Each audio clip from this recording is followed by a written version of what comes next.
Reporter breaking. Coimbatore seat ആവശ്യപ്പെട്ടുവെന്ന വാർത്ത നിഷേധിച്ച അണ്ണാമലൈ. എല്ലാ സീറ്റും നമ്മുടേതാണ്. തമിഴ്നാട്ടിൽ NDA വലിയ പ്രതീക്ഷയിലും ആത്മവിശ്വാസത്തിലുമാണെന്ന് അണ്ണാമലൈ റിപ്പോർട്ടറിനോട് പറഞ്ഞു. നിയമസഭയിൽ 60% MLA-മാർ NDA-ക്കുണ്ടാകും. സീറ്റ് വിഭജനവുമായി ബന്ധപ്പെട്ട അണ്ണാ DMK-യുമായി തർക്കങ്ങൾ ഉണ്ടായിരുന്നില്ലെന്നും അണ്ണാമലൈ പറഞ്ഞു. The NDA in Tamil Nadu, the leadership of AIADMK in Tamil Nadu, comfortably we will cross 60% of total MLAs in our assembly. We are very confident. Every single day the ground is churning. It is giving its blessings to NDA. An alliance, it is all very normal, where every alliance partner will want more number of seats to contest, and it is all very natural in an alliance. So it is all seats are our seat only. There is nothing called Coimbatore, nothing called Southern Tamil Nadu, nothing called Northern Tamil Nadu. It is all our seat. Wherever the party tells us to do work, we will do work. As of now, the party has told us to campaign, we are campaigning. Abhijith മുഴക്കുന്ന വിശദാംശങ്ങളുമായി നമുക്കൊപ്പം ചേരുകയാണ്. അഭിജിത്ത്, ഈ seat വിഭജനവുമായി ബന്ധപ്പെട്ട് NDA ക്യാമ്പിൽ വലിയ തർക്കങ്ങളൊക്കെയാണ് നിലനിന്നിരുന്നത്. പക്ഷെ ആ വാർത്തകളെല്ലാം ഇപ്പോൾ അണ്ണാമലൈ നിഷേധിക്കുകയാണല്ലേ?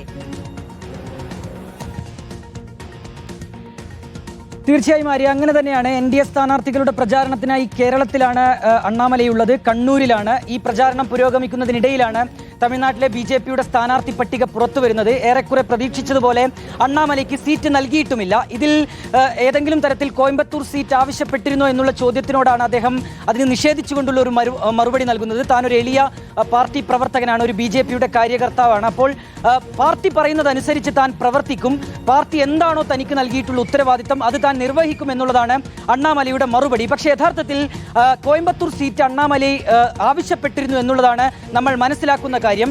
AIADMK-യുമായി ബന്ധപ്പെട്ട സഖ്യവുമായി വലിയ അതൃപ്തി അത് നേരത്തെ തന്നെ അണ്ണാമലയ്ക്ക് ഉണ്ടായിരുന്നു. അതുമായി ബന്ധപ്പെട്ട് തന്നെയാണ് അദ്ദേഹം പാർട്ടിയുമായി ഇടയുന്നതും വലിയ രീതിയിൽ അത് തമിഴ്നാട്ടിൽ ചർച്ചയാവുകയും ചെയ്തത്. പിന്നീട് 27 സീറ്റുകളാണ് BJP-ക്കായി AIADMK നൽകുന്നത്. അതിൽ കോയമ്പത്തൂരിൽ നിന്ന് തന്നെ താൻ മത്സരിക്കുമെന്നുള്ള ആവശ്യം അത് അണ്ണാമലൈ പാർട്ടിക്ക് മുന്നിലേക്ക് വയ്ക്കുന്നു. പക്ഷേ കോയമ്പത്തൂരിൽ ഒരു സീറ്റാണ് ഈ BJP-ക്കായി AIADMK നൽകുന്നത്. പക്ഷേ ആ സീറ്റിലേക്ക് വാനതി ശ്രീനിവാസൻ വരുന്നു. ഇതോടുകൂടിയാണ് അണ്ണാമലൈ വലിയ പ്രശ്നങ്ങൾ മുന്നോട്ട് വയ്ക്കുന്നതും ഒരു പൊട്ടിത്തെറിയിലേക്ക് തന്നെ തമിഴ്നാട്ടിലെ BJP മാറുകയും ചെയ്യുന്നത്. അങ്ങനെ ഈ സീറ്റിൽ വാനതി ശ്രീനിവാസനെ തന്നെ നിശ്ചയിച്ചുകൊണ്ട് തീരുമാനിച്ചുകൊണ്ടുള്ള ഒരു പട്ടികയാണ് ഇപ്പോൾ BJP-യിൽ നിന്ന് പുറത്തു വന്നിരിക്കുന്നത്.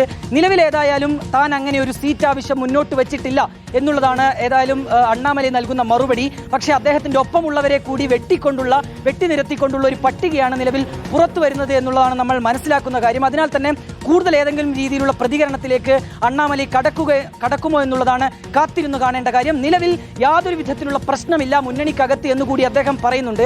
സാധാരണ നിലയിൽ മുന്നണിക്കകത്തുള്ള രണ്ട് പാർട്ടികൾ തമ്മിലുള്ള പ്രശ്നം മാത്രമേ AIADMK-യും BJP-യും തമ്മിലുള്ളൂ. അല്ലെങ്കിൽ അതല്ലാതെ മറിച്ച് ഏതെങ്കിലും തരത്തിൽ സീറ്റ് വിഭജനവുമായി ബന്ധപ്പെട്ടോ അല്ലെങ്കിൽ ആ രീതിയിലുള്ള ഒരു പ്രശ്നവും AIADMK-യുമായി ഇല്ല എന്നുകൂടി അദ്ദേഹം ഏതായാലും പറയുന്നുണ്ട്. തമിഴ്നാട്ടിൽ വലിയ വിജയം കൈവരിക്കാൻ NDA-ക്ക് സാധിക്കും എന്നുള്ളൊരു പ്രതികരണം കൂടിയാണ് ഏതായാലും അണ്ണാമലയിൽ നിന്നുണ്ടാകുന്നത്. ആര്യ, ഓക്കെ, അഭിജിത്ത് മുഴക്കുന്നാണ് വിശദമായ വിവരങ്ങളുമായി ചേർത്തത്.